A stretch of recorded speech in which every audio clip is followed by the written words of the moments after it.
Hello, welcome back to another video. My name is Gemma and today I am doing my November wrap up. Now, before we get into the books, a couple of minor housekeeping points. Firstly, it was my birthday the other day, so I've got a bit of new gear. So you are sitting on a new tripod with a new ring light because for a while mine's been broken and then Charlie snapped a leg off it the other day, so it was a two-legged tripod, which, as you can imagine, isn't fabulous to work with. So hopefully that's working. Also, I got a new mic. So please let me know in the comments if this mic is any better. It's a big boy mic. So I've moved away from the lapel mic because I keep like flicking it with my hair. Not when it's up, to be fair. Flicking it with my hair and get it caught in clothing and then it like goes all crackly and it really just annoys me. So check out the big boy mic. So it is like on the floor in front of me, and I have had a little test and I think that works quite well, but please let me know if there's any sound issues and I will adjust. The echo was up super high when I first tried to answer. It's like, hello, my name is Gemma, and it was a bit weird. I feel like I didn't need to explain to you what an echo was, but there we go. Wrap up time. Let's just move swiftly past that. And I've opened my book to the wrong page, which is not a great start, is it? So, November. I read 10 books and DNF'd 3. And we had a pretty wide range of books, from 1 star all the way to 5 star. So let's have a chat about those, shall we? So as always, I'm going to go from my least favourite to my most favourite, and we'll start with the DNFs. So, first book that I DNF'd, and I'm not chuffed so it cost me like 20p from the charity shop, is A Net for Small Fishes by Lucy Jago. So I got momentarily interrupted there by Charlie waking up. So in 13th position we have A Net for Small Fishes by Lucy Jago. So I got, I don't know if you can see that, about halfway through this book. This is a historical fiction book following 2 women in the court of, I don't even know what king, what year was it, 1609, whoever was king at that time. And we're following a woman who's of quite high nobility and a woman who's of lower nobility who sort of strike up a friendship, and it's about their relationship and sort of how they get embroiled in some of the stuff going on in court and sort of tinkering with what at the time would have been described as witchcraft. But though all of those things sound really interesting, it just wasn't. It was really, really boring. And I was buddy reading this with the fabulous Jen, the librarian. Jen did finish it and I didn't, and I feel really bad about that. I was super slow on it, and then I got to halfway and I was like, Jen, should I actually finish this? And she was like, nah. So thanks, Jen, for taking the hit on the other 50% of this book. So yeah, it was really dull. It was just one of those where the author was trying to show how much she knows about the time period, which, I mean, kudos for you, but it's just not very exciting to read about, you know? So that one got DNF'd, worst of the month. What can you do? The next book that got DNF'd was a poetry collection called Unfortunatley, It Was Paradise by Mamoud Darwish. And Mamoud Darwish is a Palestinian poet, and I found his collection on Scribd and I started reading it. The introduction was super interesting, just talking about the Israel-Palestine conflict and what that means for Palestinian people and the sense of displacement that they have felt, and I thought that was super interesting. The poetry, I didn't get that far into it really, but then it just disappeared off of Scribd, so it was an unintentional DNF. I would say probably the poetry was a little bit too intelligent for me anyway. So there we go. You know, I'm not losing sleep over it, put it that way. Then in 11th position, another DNF is Wild Song by Candy Boulay. Now this has been shortlisted for the Nero Book Prize, which is a brand new prize this year. Me, the lovely Charlie from Charlie Brooke Reads, and Alice from Alice and the Giant Bookshelf did a live talking about all the books that have been shortlisted across the 4 different categories: children's, non-fiction, fiction and debut, I think was the other one. possibly. And so I picked this one up because it sounded really interesting, by a Filipino author who now lives in the UK, following a young girl who is indigenous to the Philippines and lives within an indigenous tribe. And it follows an event which I believe is a true historical event, where a selection of the indigenous people were shipped over to America, basically paraded at a fair, like a world fair they called it. So they shipped these people over and then sort of shut them in this like fake village that was supposed to look like a real Filipino tribal village. I thought the premise was just so up my street, like giving voice to native people, especially young female voices, but there was just something about the writing style that just never hooked me, and I got to about halfway, probably a little over halfway, and I just wasn't really bothered about picking it up. And so for me, that's a DNF sign. So that's what I did. I was like, yeah, not really into this, so we're going to move on to something else.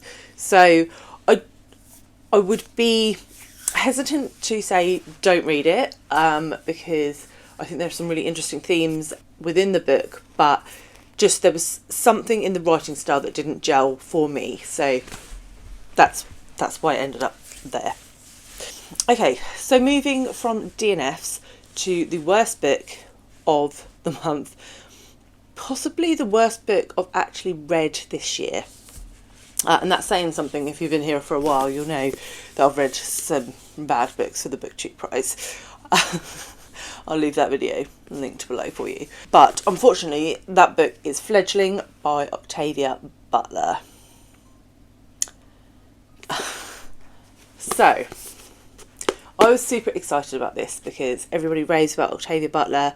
I know this isn't a sort of recommended place to start. I do still have Kindred on my shelves and I will try her again. But this book I had some serious issues with, like 1-star issues. So this we follow a young girl who wakes up in a forest with amnesia. She doesn't know how she got there. She's in quite a lot of pain. And she sort of quickly discovers that she is in fact a vampire. She's picked up by a bloke. This is all very early on. I'm not spoiling anything. She's picked up by a bloke, sort of in his early mid-20s, in a car, and they have a relationship, a sexual relationship. Now, that in itself is not a problem, right? The problem is that this girl, this vampire, looks about 11. And I am a visual reader, and I found it very difficult to cope with that vision in my mind. The only reason I finished this is because it was the work book club pick, and we did all agree on the same thing. I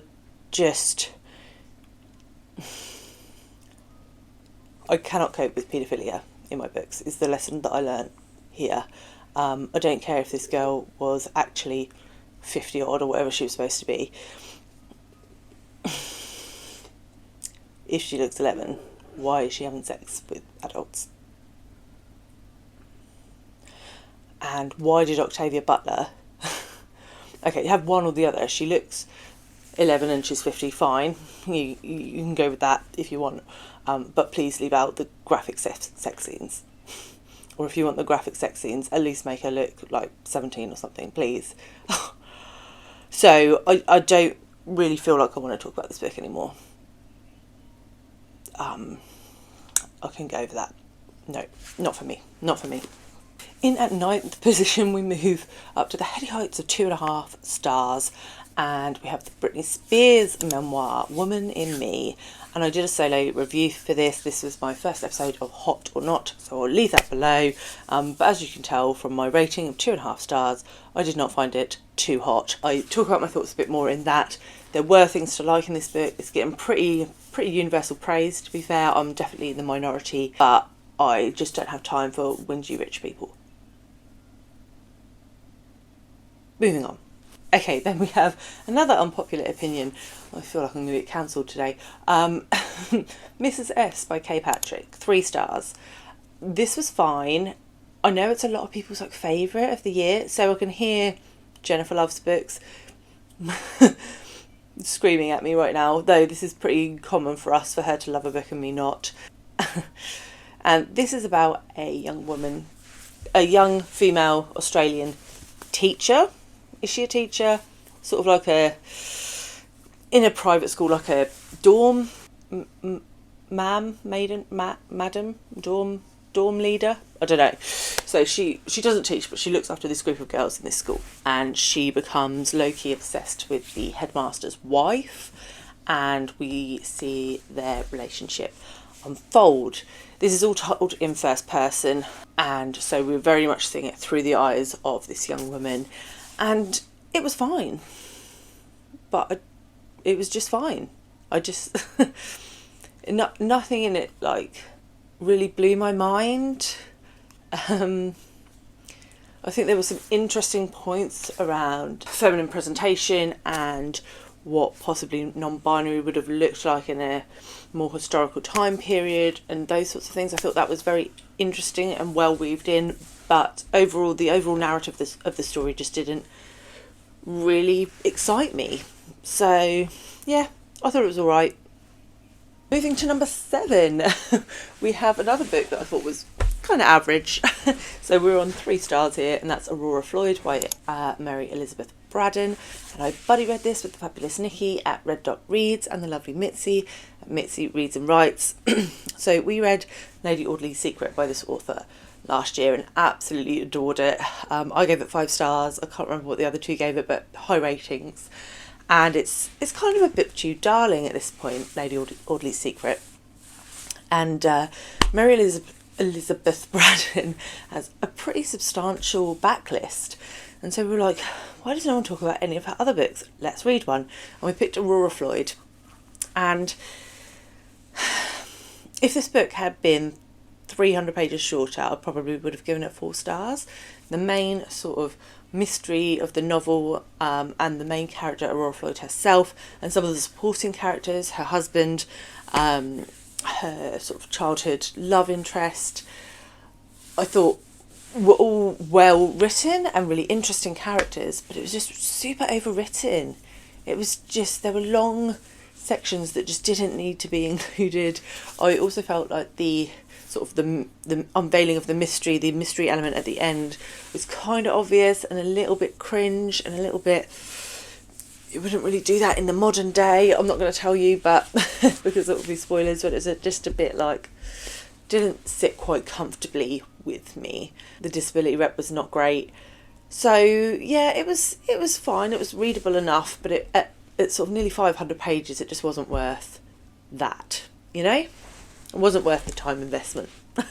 So yeah, a shame, but alas, we move on.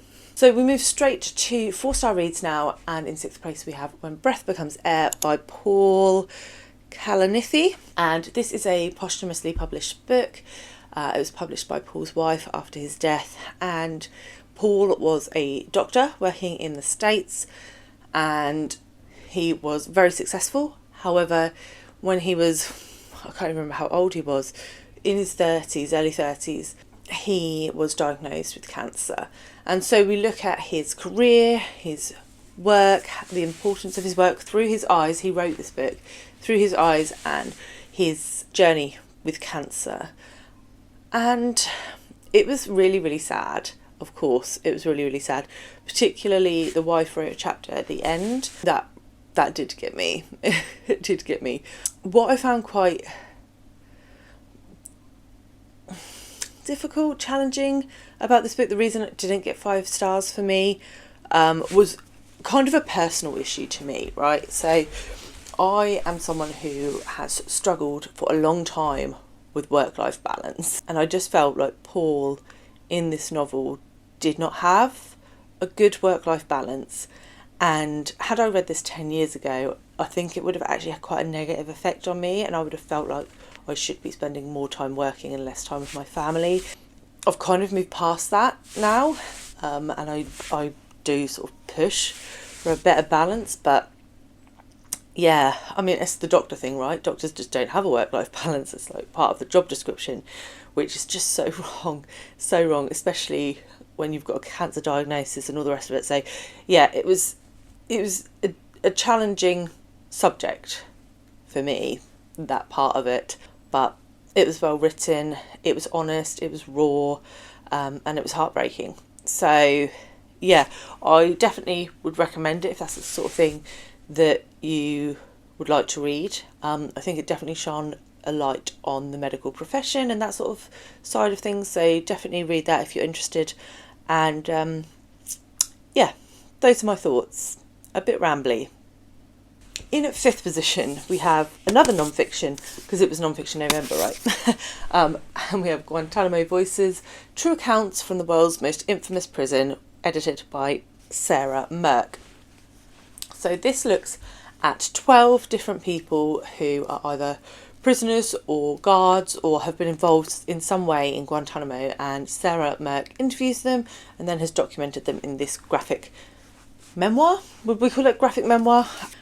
One of the things I really liked about this book is that each interview is illustrated by a different artist. So you can sort of see that's the first one. I'll just show you a couple just because I think you probably know exactly what I mean when I say this.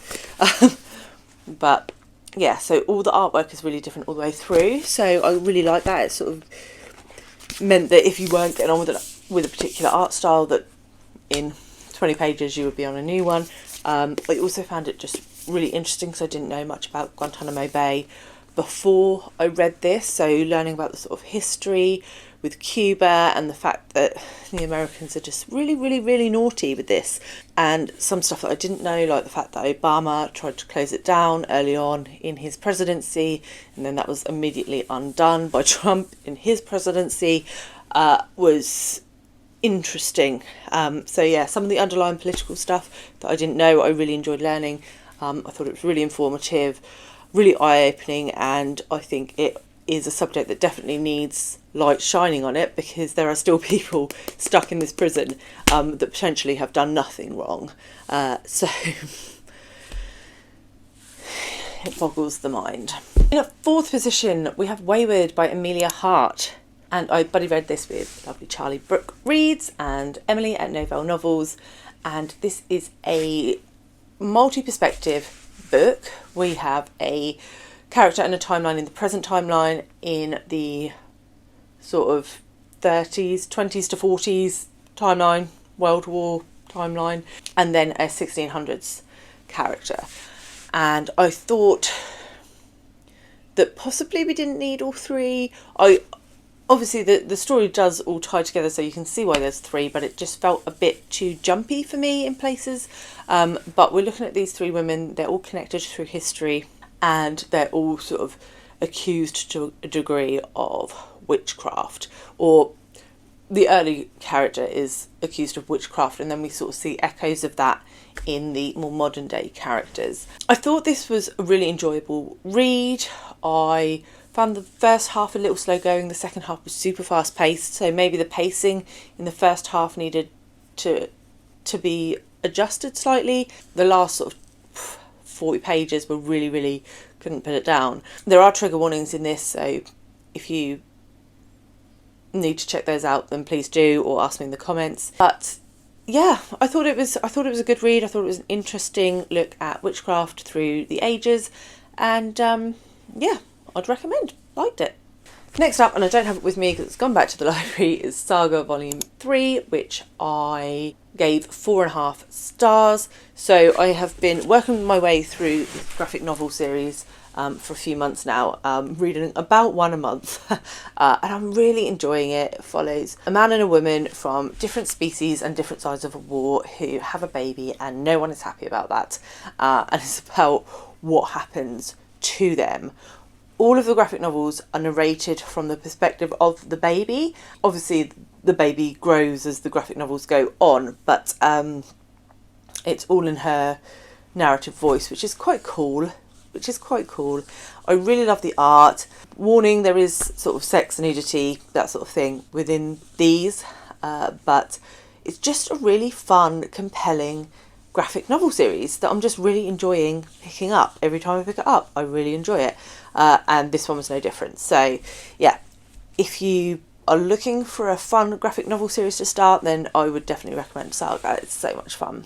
Okay, in second position is a book I have also done a solo review for, and we are now in 5-star territory. So I had 2 5-star books for November, and we have Stoner by John Williams.